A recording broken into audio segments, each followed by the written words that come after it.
What's up, fam? Dr. O here, and I was watching everything going on with the Drake Kendrick Lamar situation, and I wanted to figure out how to respond. And when I'm frustrated about a particular issue, I just decide to write songs and poetry. And so I'm in the midst of doing that, and that was actually going to be my first real statement. But the song is coming. But today I saw the video related to Diddy and Cassie, and so the song's gonna have to wait in terms of a response because I have to speak on this today. You know, I have often been asking the question in the last few weeks of what would hip hop look like if it not only respected black women but protected black women. And now, when I look at what happened with Kendrick and Drake, I can add in there black children as well.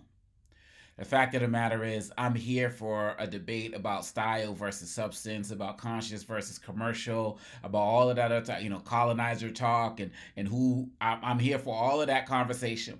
Used to have a rule in hip hop, no women and children involved, and of course, this is before women became more prominent in hip hop because, of course, we know women were there at the beginning. But the rules of war, that whole type of nonsense.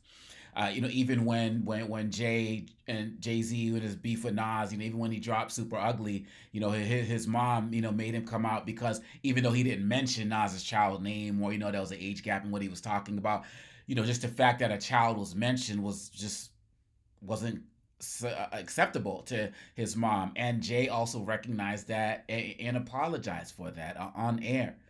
But we just don't seem to learn. We just don't seem to learn.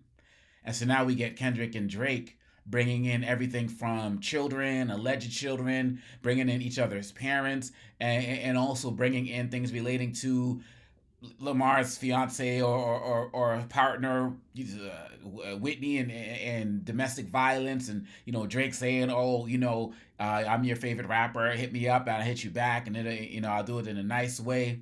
This is disgusting. And this is disgraceful. And as somebody who is a rapper, as somebody who's come up and is part of the hip hop generation, look, all of us, my age and older, and a little bit younger, whatever, we all appreciate a good hip hop beef, like a real beef, like that's been part of the culture. But real talk, the beefs have been part of the culture for people generally on the come up. And I've never been a fan of what it has become. I mean, the battles and stuff when hip hop first started, they were created to prevent things from escalating to violence. But this beef culture has gone too far and it's gone out of whack. And some of the elders need to help bring it back. Because I'm so frustrated when I'm seeing all of these older rappers, the Ice Cubes in the world, talking about, Drake versus Lamar, who won, who did this, who did that, Pusha T, bringing up his beef with Drake and so on and so forth from Story of Adaton and all of that other type of stuff. But who is grabbing these guys and saying enough is enough? We're talking about guys who have surpassed, Drake surpassed Michael Jackson in terms of, album sales or number ones or something to that effect. And, Kendrick Lamar sitting on a Pulitzer among many other things, all of their accolades. And this is what they do. This is what they do. This is what they don't need to come up. They don't need to, there's no bad for them to get. They already got it.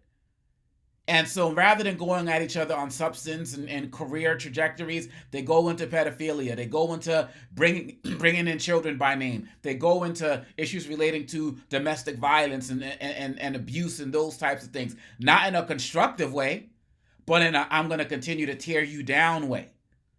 And that should be problematic for us all. And not only do they do that, they bring in Michael Jackson and Prince. What the hell? We don't have a lot of royalty in this country. We have Dr. King and Coretta Scott King and Malcolm and the Obamas. But outside of that, in terms of our royalty, it's been primarily through music. And Michael Jackson and Prince, and they are music royalty, not just for us, but for people across the globe. But then you got to bring in issues with Michael Jackson and colorism and all of this other type of stuff. Look, Michael Jackson and Prince had tension. They didn't put out this stuff on wax and records and albums to tear each other down. They made better music. How about you do that? And Michael Jackson named one of his children Prince. So this kind of tear down everybody because people don't really have strong enough substance to just go at somebody on skill alone.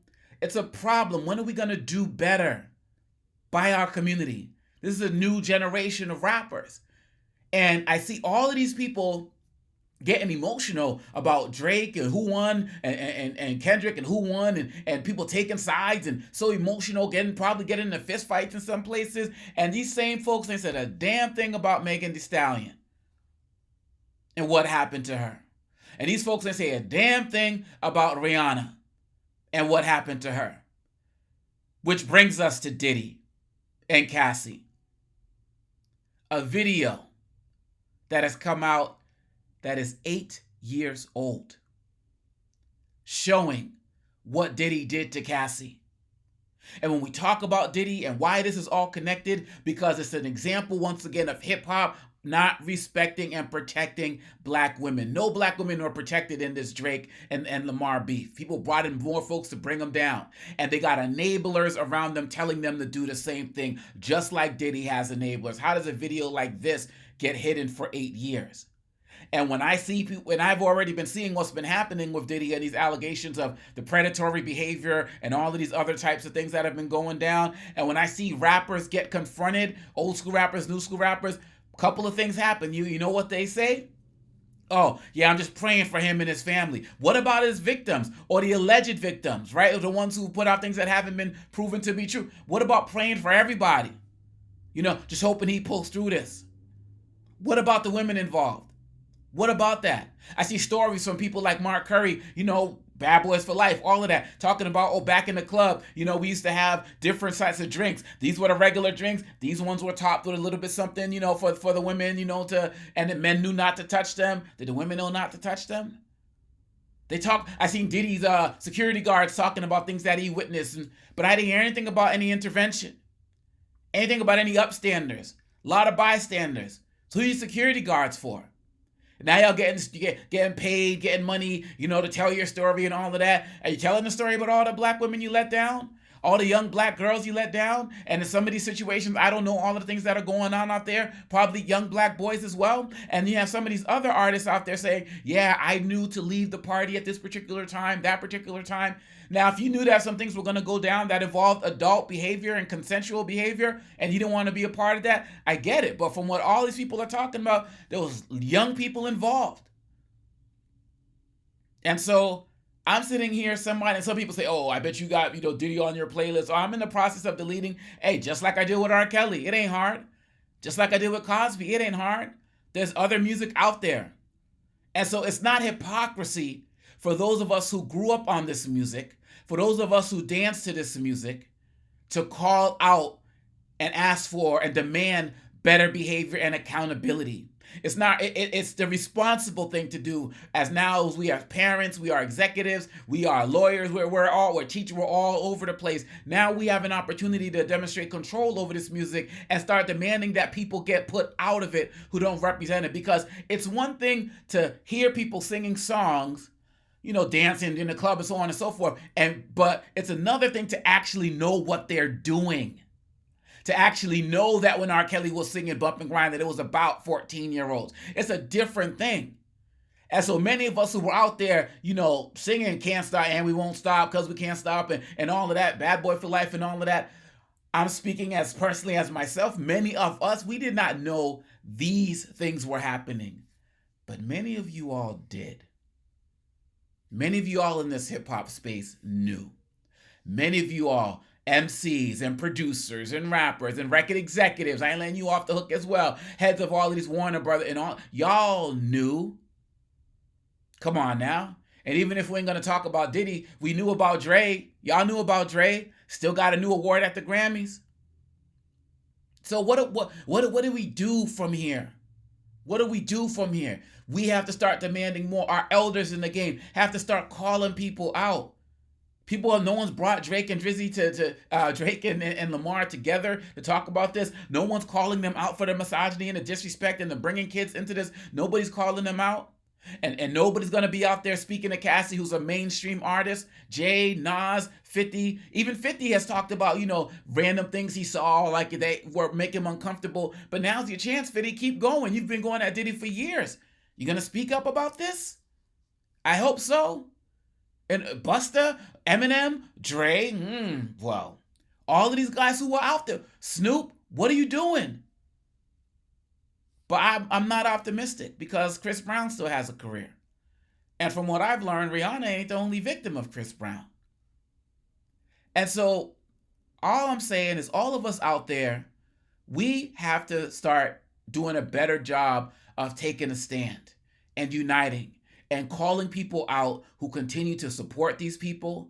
And all y'all who are hip hop journalists and interviewers and all of these other types of people and celebrities in Hollywood and all of that, particularly black men out there, can we stand up for our sisters publicly for once?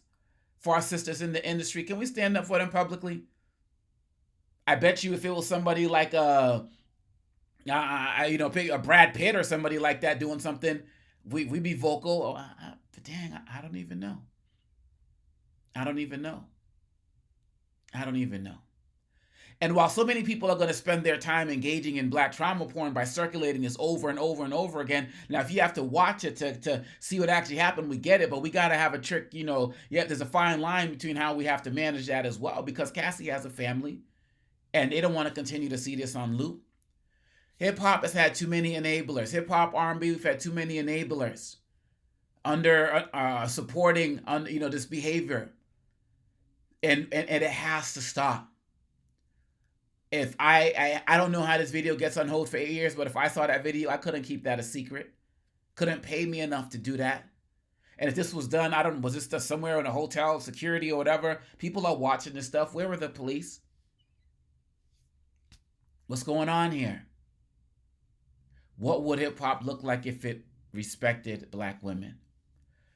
What would hip hop look like if it protected black women? When we go back to, Tupac, who went to prison on the rape charge from what happened with his entourage. One of the things he said in the video about that night, he wish he protected the victim more. We got a protection problem, hip hop. And we have a no holds barred type of rules as it comes to beefing now, hip hop. We got a new generation of rappers who are being schooled in this is how you're supposed to be.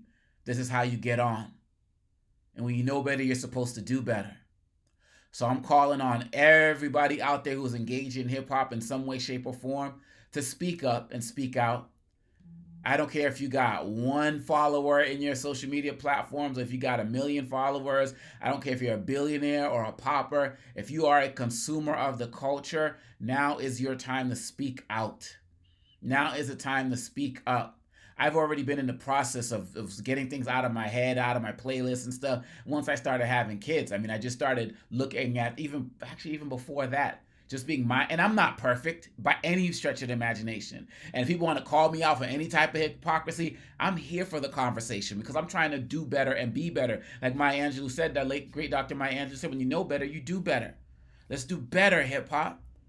Why? We just celebrated 50 years. Can the next 50 years be a story of celebrating black women? Maybe rewriting the stories, not just talking about Kool Herc, but Kool Herc and his sister Cindy, who was more responsible for the party. It's conversation for another day, but damn it, y'all. What's the next 50 years of hip-hop going to look like? Because it's all coming out now. It's all coming out now. So I ain't going to sit here and pray for Diddy and his family. I'm going to pray for justice. I'm going to pray for justice to be done. I'm going to pray for accountability to be done. I know that there's people out there having debates about saying things like people need to share their stories and not just accept, disclosure agreements or accept, settle out of court and all of that. And I get those conversations, but people are dealing with certain types of trauma. And sometimes people want certain things to go away and not become public. And I have no right or authority to speak against them. And the ones who do go against that, non-disclosure agreements or break this or break that, more power to them for their courage and bravery. Cassie needs support. Cassie needs community. And the fact that this is 2016 and it's 8 years later, I don't know anything about her or her family, but I hope that she's been getting the healing and the support. And we also know that there are so many others whose names we won't know who are involved in this industry who have never gotten support. We gotta speak up. We gotta speak out. We gotta be upstanders and not bystanders. And if we're not gonna do it for the past atrocities in hip hop, we gotta do it for the future of hip hop. And we gotta call out the Drake and Lamar. They're not manly about the things that they brought up in their music. And they didn't have to go to either one of the spaces that they went into. We gotta protect our children. We have to protect our women. And there's going to be more Megan Thee Stallions. Well, let me put it this way, switch up. There are more Megan Thee Stallions in terms of getting shot, getting beat up. There are more Cassies. There are more Dee Barneses. There are more and more Michel'les. There are more and more and more. At some point, it's up to you, it's up to me to finally say enough is enough. This is a global culture. These beefs are being televised across the globe. I was just working with 30 rappers from across the globe through the State Department a couple of years ago. As KRS once said, that Mike you speak through goes from here to Mogadishu, and how you represent us is the issue. Is this what representation looks like, Kendrick? Is this what representation looks like, Drake? Is this what representation looks like, Diddy? Because ain't no love for what you're showing the world, what we just seen. And there's only more to come. It's time for all of us to do better. And when we know better, we got to do better. For the sake of hip hop, for the sake of our people. Peace.